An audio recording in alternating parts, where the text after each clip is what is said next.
இந்த காணொளியில் நாம் முக்கியமாக கவனிக்க வேண்டிய காரியம் என்னவென்றால், அவர் 100% மனிதனாக இருந்த காரணத்தினால் தெய்வீகத்தை இழக்கவில்லை. அதே சமயம் 100% கடவுளாக இருந்த காரணத்தினால் மனித பண்புகளை எதுவும் இழந்தவராகவும் காணப்படவில்லை. இதுதான் இந்த காணொளியினுடைய முக்கியமான நோக்கம்.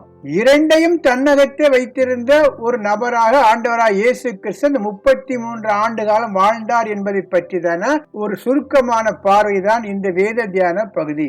நமது இரட்சகராய இயேசு கிறிஸ்து நாமத்தில் உங்களுக்கு என்னுடைய அன்பின் வாழ்த்துக்கள். உங்கள் சிந்தனைக்கு என்கிற என்னுடைய வேத பாடங்களை கிரமமாக கேட்டு வருகிற உங்களுக்கு என்னுடைய நன்றியை தெரிவித்துக் கொள்கிறேன். இந்த வேத தியானங்கள் உங்களுக்கு பிடித்திருக்கும் என்றால் உங்களுடைய நண்பர்களோடு பகிர்ந்து கொள்ளுங்கள். இந்த ஊழியத்திற்காக ஜெபிக்கும்படியாகவும் தாங்கும்படியாகவும் உங்களை அன்போடு கேட்டுக்கொள்கிறேன். கடந்த காணொளியில் நாம் தியானித்த காரியம் என்னவென்றால், குமாரனாகிய கடவுள் இந்த உலகத்தில் கன்னியின் வயிற்றில் பிறந்தார் என்கிற சத்தியம் கிறிஸ்துவத்தினுடைய அடிப்படை கோட்பாடுகள் ஒன்று என்பதை குறித்து தியானித்தோம். வேதம் நம்புகிற மிக முக்கியமான கோட்பாடுகள் ஒன்றுதான் the virgin birth of Jesus Christ. இயேசு கிறிஸ்து இந்த உலகத்தில் கன்னியின் வயிற்றில் பிறந்தார் என்கிற சத்தியம் மிக முக்கியமானது என்பதற்கான காரணத்தை கடந்த பதிவில் பார்த்தோம். அது மாத்திரமல்ல, அவர் கன்னியின் வயிற்றில் பிறப்பதற்கான 2 முக்கியமான காரணங்கள் என்ன என்பதை குறித்தும் கடந்த பதிவில் நாம் தியானித்தோம். இன்றைக்கு நாம் தியானிக்க போகிற காரியம் என்னவென்றால், அவர் இந்த உலகத்தில் வாழ்ந்த போது தெய்வீகமும் மனுஷிக தன்மையும் இணைந்த ஒரு கலவையாக அவர் வாழவில்லை.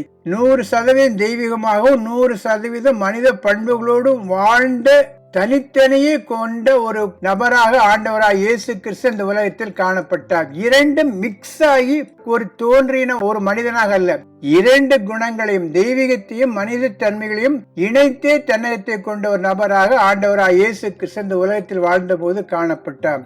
இந்த காணொளியில் நாம் முக்கியமாக கவனிக்க வேண்டிய காரியம் என்னவென்றால், அவர் 100% மனிதனாக இருந்த காரணத்தினால் தெய்வீகத்தை இழக்கவில்லை. அதே சமயம் 100% கடவுளாக இருந்த காரணத்தினால் மனித பண்புகளை எதுவும் இழந்தவராகவும் காணப்படவில்லை. இதுதான் இந்த காணொளியினுடைய முக்கியமான நோக்கம். இரண்டையும் தன்னகத்தே வைத்திருந்த ஒரு நபராக ஆண்டவராய் இயேசு கிறிஸ்து 33 ஆண்டு காலம் வாழ்ந்தார் என்பதை பற்றிதான ஒரு சுருக்கமான பார்வைதான் இந்த வேத தியான பகுதி.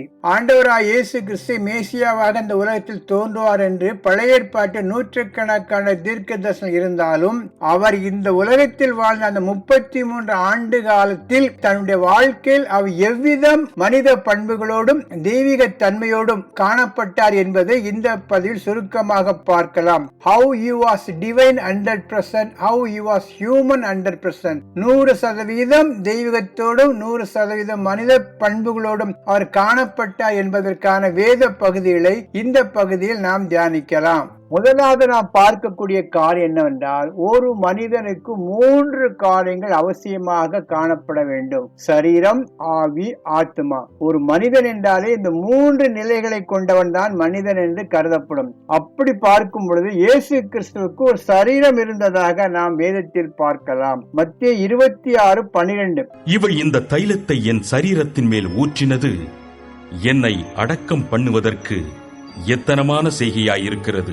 இதுல பார்க்கும் பொழுது அவரே தனக்கு ஒரு சரீரம் இருந்ததாக சொல்கிறார். அடுத்ததாக அவருக்கு ஒரு ஆத்துமா இருந்ததாக நாம் அறிந்து கொள்ளலாம். யோவான் 12:27.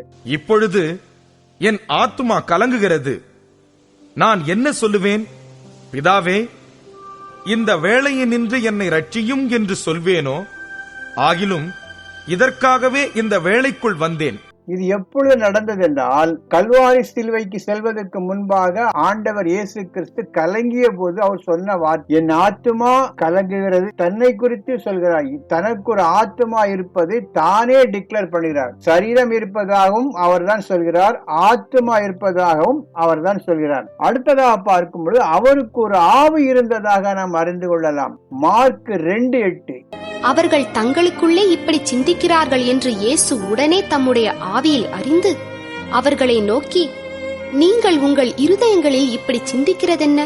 இந்த காரியத்தை அவர் எப்பொழுது சொல்கிறார் என்றால், திமிர்வாதக்காரனை சுகப்படுத்தின பிறகு உன் பாவங்கள் மன்னிக்கப்பட்டது என்று ஆண்டவராய் இயேசுக்கு சொன்ன போது அங்கே உள்ள ஒரு சிலர், இவன் தேவதூஷணம் செய்கிறான், பாவங்களை மன்னிப்பதற்கு பிதாவுக்கு தான் அதிகாரம் உண்டு, இவன் யார் பாவங்களை மன்னிப்பதற்கு என்று தங்களுக்குள்ளே யோசிப்பதை ஆண்டவர் தன் ஆவியில் அறிந்ததாக பார்க்கலாம். அதாவது ஆவி, ஆத்மா, சரீரம், இது மூன்று உடையவராக காணப்பட்டார். அடுத்ததாக நம்மை போலவே ஒரு சாதாரண மனிதனுக்கு இரத்தமும் சதையும் இருப்பது போல அவருக்கும் இருந்ததாக எபிரேயர் 2:14 பார்க்கலாம். எப்படி என்றால், பிள்ளைகள் மாமிசத்தையும் இரத்தத்தையும் உடையவர்களாக இருக்கிறது போல அவர்களைப் போலவே தாமும் இரத்தத்தையும் மாமிசத்தையும் உடையவரானார் என்று எபிரேயர் நிருபத்துக்கு எழுதிய ஆசிரியர் தெளிவாக சொல்லி இருக்கிறார். நம்மை போலவே அவருக்கும் சதையும் மாமிசத்தையும் உடையவராக பிறந்தார் என்று நாம் அறிந்து கொள்ளலாம். அடுத்தது சரீர வளர்ச்சி, ஞான வளர்ச்சி என்று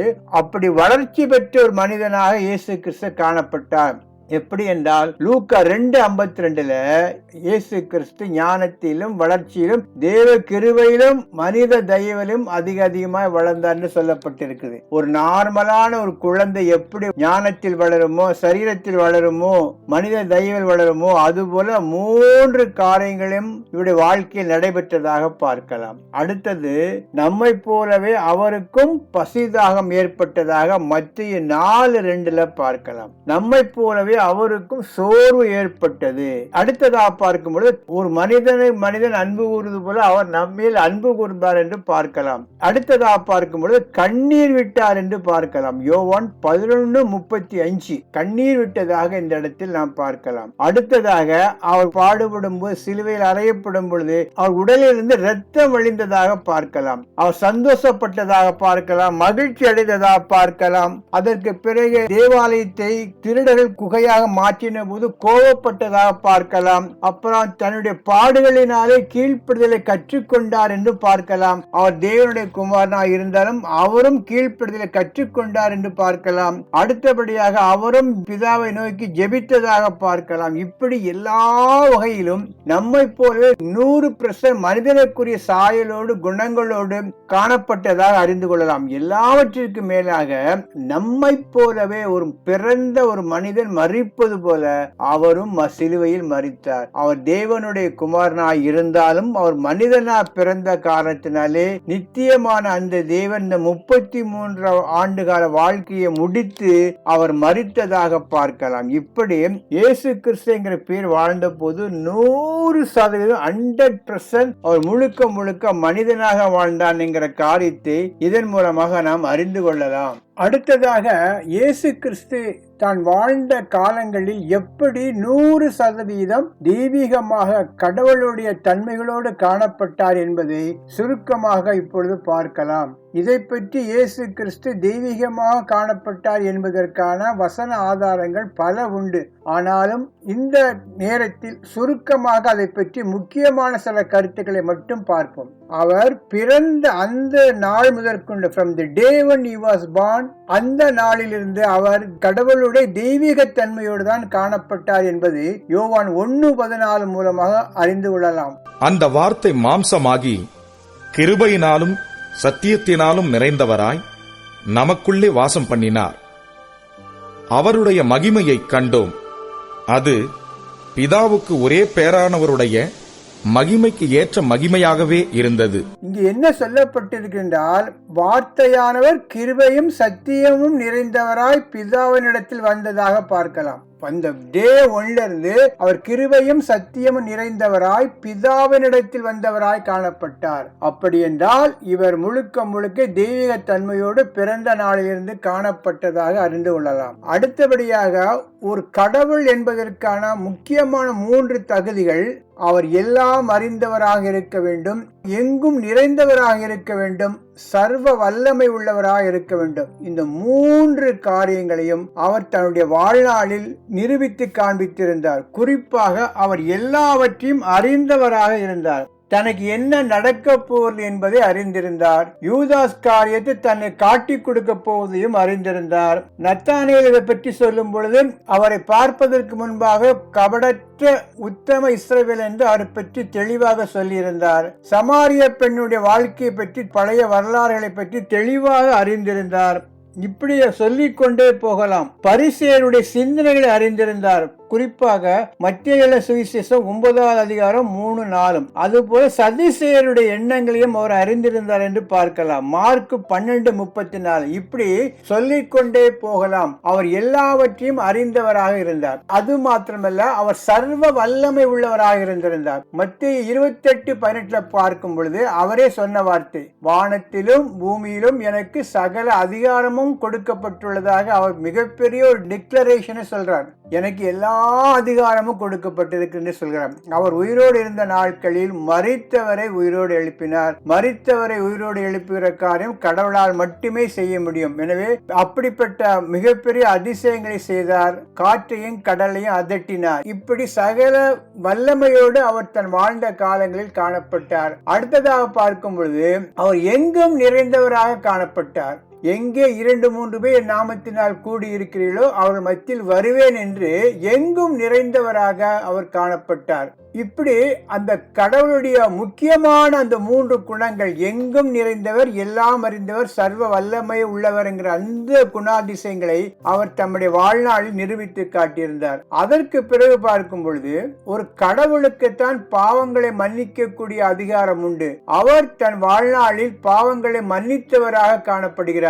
மார்க் எழுதிய சுவிசேஷம் 2வது அதிகாரம் 5-7 வரை உள்ள வசனங்களை பார்த்தால் பாவங்களை மன்னித்ததாக பார்க்கலாம். அதற்கு பிறகு ஆராதனையை பெற்றுக்கொண்ட ஒரு கடவுளாக காணப்பட்டார். ஆராதனை என்பது கடவுளுக்கு மட்டுமே உரியது. அந்த ஆராதனையை பெற்றுக்கொண்டதாக மத்திய எழுதிய சுவிசேஷம் 14:33 நாம் பார்க்கலாம். அடுத்தபடியாக பார்க்கும் பொழுது இயற்கைக்கு அப்பாற்பட்ட வல்லமை உள்ளவராக காணப்பட்டார். குறிப்பாக மரித்த லாசருவை உயிரோடு எழுப்பினார். காற்றையும் கடலையும் அதட்டினார்.